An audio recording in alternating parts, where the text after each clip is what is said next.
So our next speaker is Laura Davis. Thank you again, Malcolm. Laura is the CEO and founder of an Atlanta-based transformational coaching and leadership development training firm, which she founded in 1995. Laura and her team of associates assist individuals, teams, and organizations in growing through change by developing people and organizational capabilities to create healthier, engaged coaching cultures within organizations. Prior to becoming an ICF Master Certified Executive Leadership Coach and Master Facilitator, Laura held both line and staff marketing management positions at Exxon, Equifax, and UPS.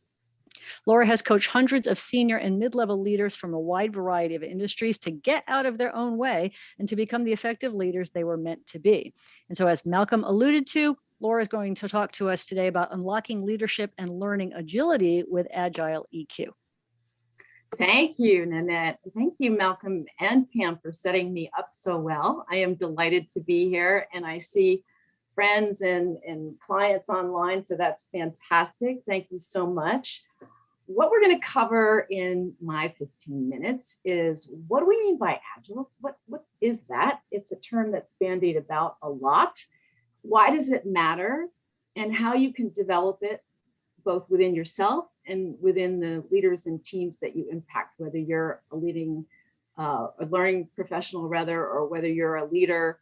I'm going to share with you some tips and a tool called the Everything DiSC Agile EQ. It's an assessment and a learning program. And I want to offer to all of you who are interested, I will email you a free assessment to take next week, and I would love to interpret your results for you so you really understand it more deeply.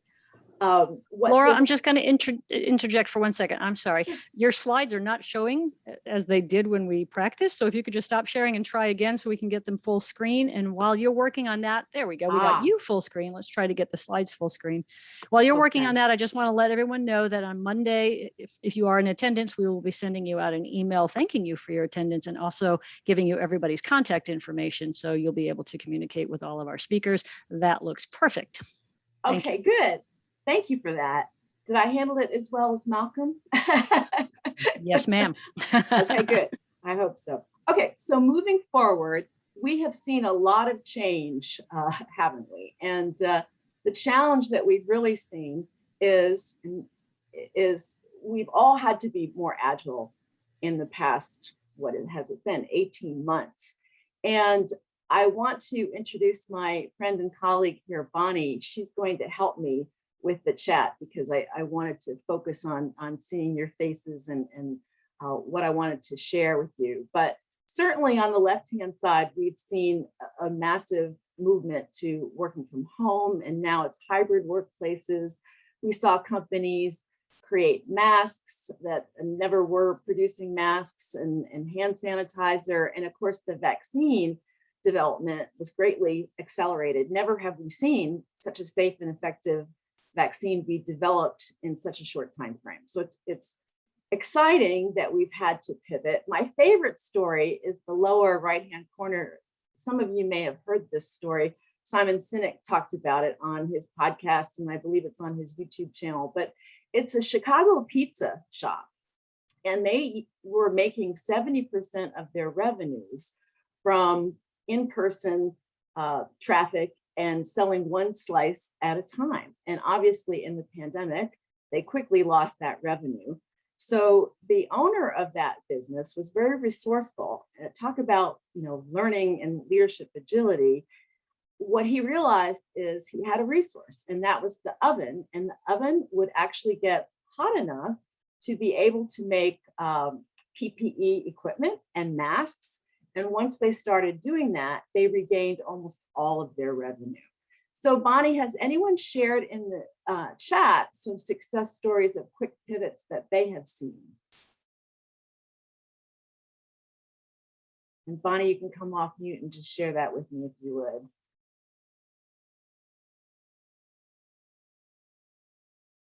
Can we hear her? Okay. Can you hear me now? Yes. Okay. There seems to be a little delay, so. Yes. Anything interesting in the chat? I see one from Rochelle who shares that her organization had to go from direct appointments with patients to telehealth. Rochelle, thank you for sharing that with us.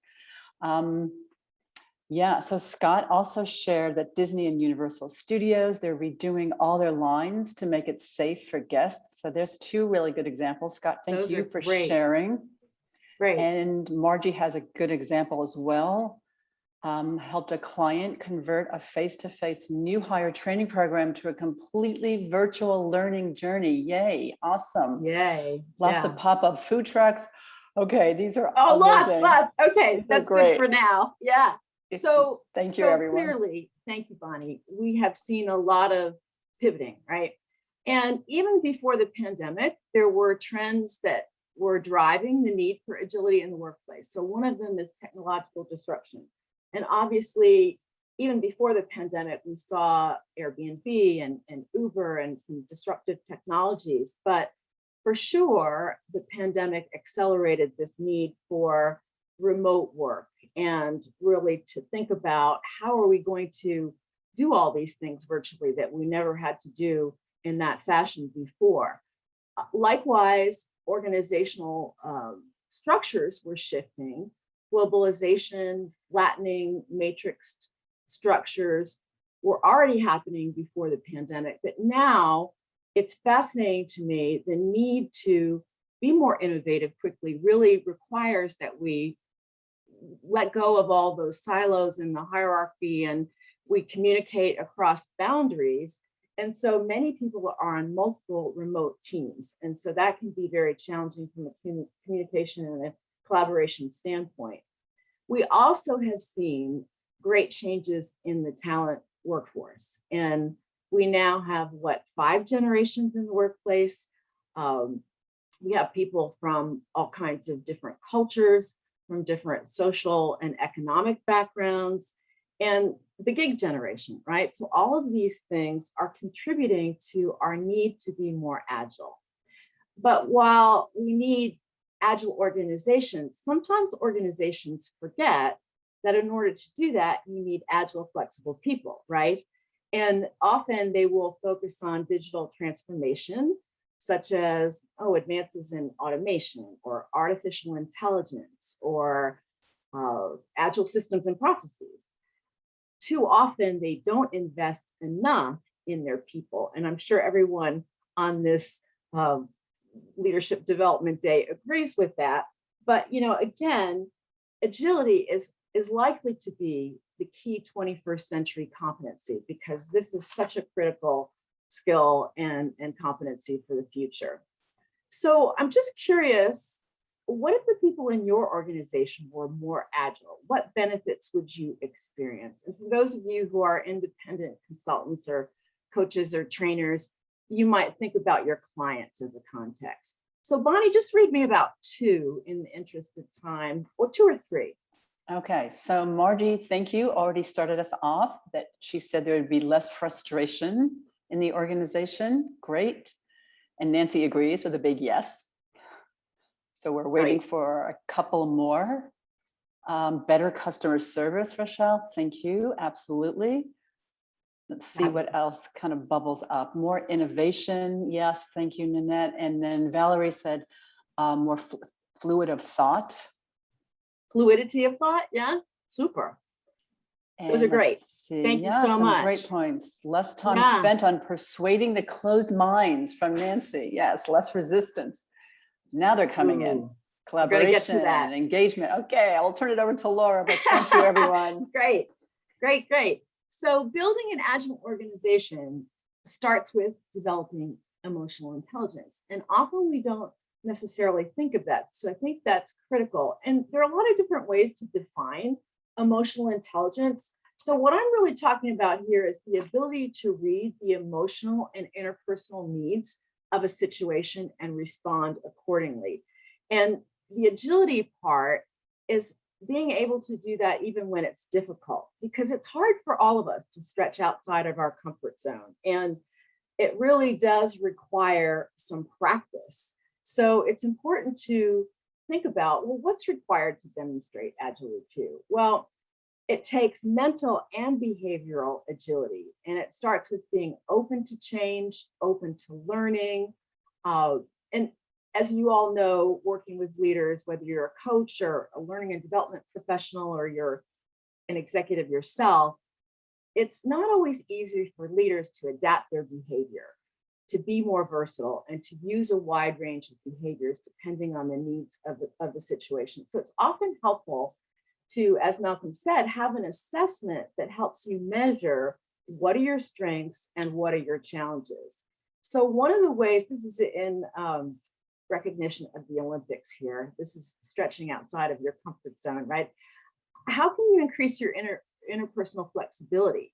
And how can you do that and help other people do that as well? The leaders that you work with, what tool can you use? Well, in order to be able to increase your interpersonal flexibility, first of all, you have to recognize the need to do it, and you have to know how.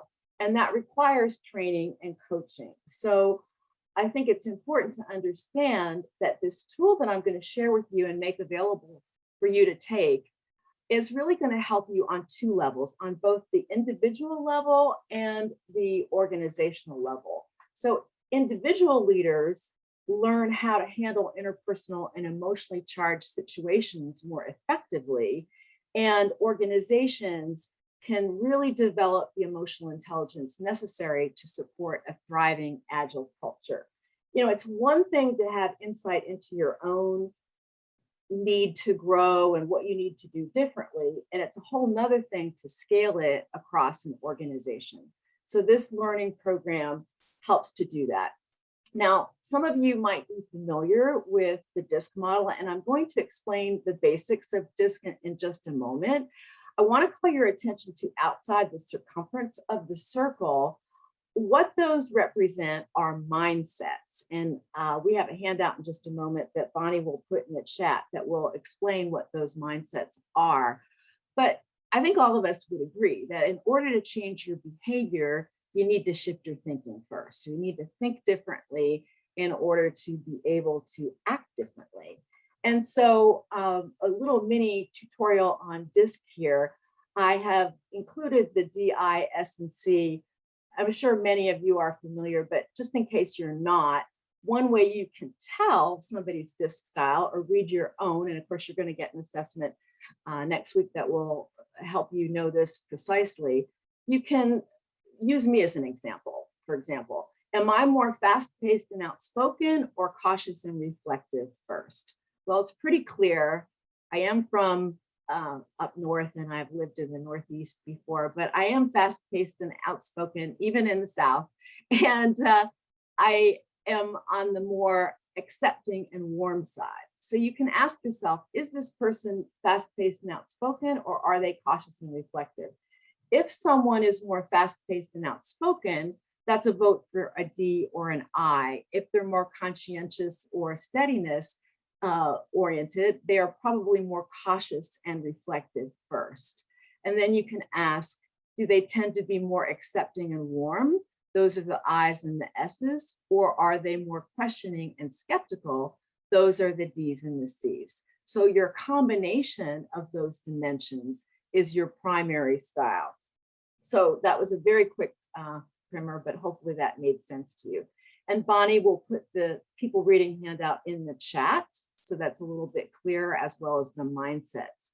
I wanted to make this slide a little bit cleaner, and the mindsets are pretty involved, and it got a little messy, but they're pretty self-explanatory, I think, and I'm going to share with you an example from my own client base in just a moment, which I think will make this a lot clearer. And some of the things that Pam mentioned, I'll reference to in these examples.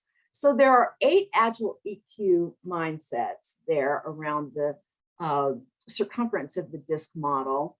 And I want to share about these 2 executive coaching clients that I'm working with now currently. Both of these women are in high-tech organizations. So they're working in very male-dominated organizations. And so both of them are not only high performers, but high potentials, both. And I am enjoying working with them very much. Megan is an ID, so she prioritizes fast action, and her strengths in emotional intelligence, as measured by this assessment, are she's just naturally dynamic. She's empathetic. She's outgoing. So she is your good networker. She's really good at that naturally and takes to that very readily. However, one of her needs is that she likes to be seen and heard. And so she can be too direct and a little bit impatient if people aren't moving at her pace. And you can imagine she works for a big Fortune 500 company. So not everyone cooperates across silos, right? And so one of the challenges that she sometimes gets is that she's too pushy, she's too direct, she's too forceful for a woman, I hate to say. So this is the feedback she gets. It's not artful feedback. But one of the things we're working on with the assessment is how can she be more composed? How can she be more objective? And how can she be more receptive to different people's mindsets? On the other hand, Jillian is a steadiness and conscientiousness combination. So she tends to take a more methodical approach anyway to her work. And so one of the challenges she sometimes has is she doesn't speak up enough in meetings. And she tends to feel like, well, everybody else is talking. And if I don't have something really significant to say, I don't need to say it. And so sometimes that's perceived, unfortunately, at an executive level as being weak or not knowing what she's talking about. So we're working on gravitas, but from a mindset perspective, we're really working on how can she be more dynamic and how can she be more outgoing and self-assured. And in fact, I think it was Nancy Krause put in the chat before a question about, can this be learned? And StrengthsFinders talks about some people are naturally gifted at this. They have the woo, right? I maintain that that's true. However, Jillian can learn to be more outgoing, and the assessment will actually give you very specific behavioral suggestions on how to do that at the beginner, the intermediate, and the advanced level. And it will actually measure that. So I'll explain a little bit more about that in just a second. So I hope that was clear how I use this tool with some of these folks. So what the assessment will show you is what your style and your strengths are. And what's significant about this is it just doesn't give you an emotional intelligence quotient number, which is measuring a given point in time. It's really telling you what are your natural preferences and gifts and strengths in regard to emotional intelligence, but even more importantly, how can you capitalize on the ones that are your natural strengths, and where you don't have strengths, how do you develop those other mindset and behavioral shifts? And so that requires that you recognize the value of other approaches. First of all, you have to even recognize that the opportunity exists in the moment, right? And then you have to reach for the best response. And so really helping people through training and coaching, as well as some objective data like this, can be super helpful in order to have them be more effective. The whole point of this is, in any given situation, it's not that you're not being who you normally are, but what you're doing instead is expanding your repertoire and recognizing, okay, my instinctive strength or my default behavior is not effective in this situation. So maybe I should try something else. So that's really the importance of mindsets. And I would just love to hear from some of you which mindsets work best and why. Before I ask you that and have you chat that, I want to walk through some common scenarios. And I'm going to do this relatively quickly here. So you get a sense of this. And really, I've said this already, it's about being aware of other mindsets and adapting to the needs of the situation. But behavioral agility requires that we do several things. And some common things are stopping yourself from interrupting the other person when you're really impatient. I see some nodding heads. Sometimes this is one of my challenges. when I have something to say, I want to say it right then. And listening to other people's opinions when you already know the right path to take. These two are sort of Megan's ID style sometimes. She knows better than that, but it's a challenge. Setting aside your sense of urgency to consider other people's feelings and needs, and then asserting your opinions and standing your ground, even when you know it could cause conflict. Okay, and that's really something that Jillian struggles with, as I shared. So it may look like I'm picking on the D's, forgive me, but a lot of the executives that I coach in the C-suite are high D's, not always, but frequently.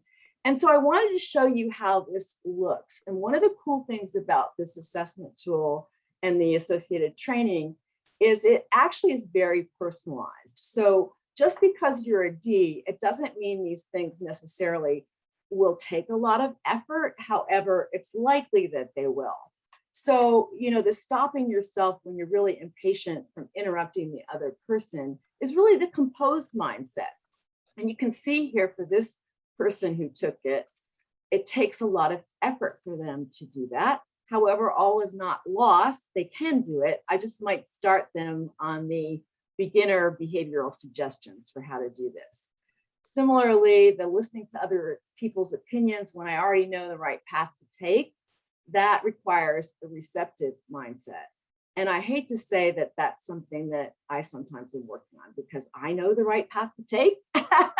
And yes, I want to hear your opinion, but I already know the right way. I've gotten feedback from other people about that from time to time. However, one of my strengths is this empathizing. And sometimes that's not a strength of someone with a strong D preference. I know at the beginning of the pandemic, since we've been talking about that, I had to spend a lot of time with my high D executives. Like, you really need to connect with people. You really need to listen. You really need to let them vent. This is a traumatic experience that we have not been through before.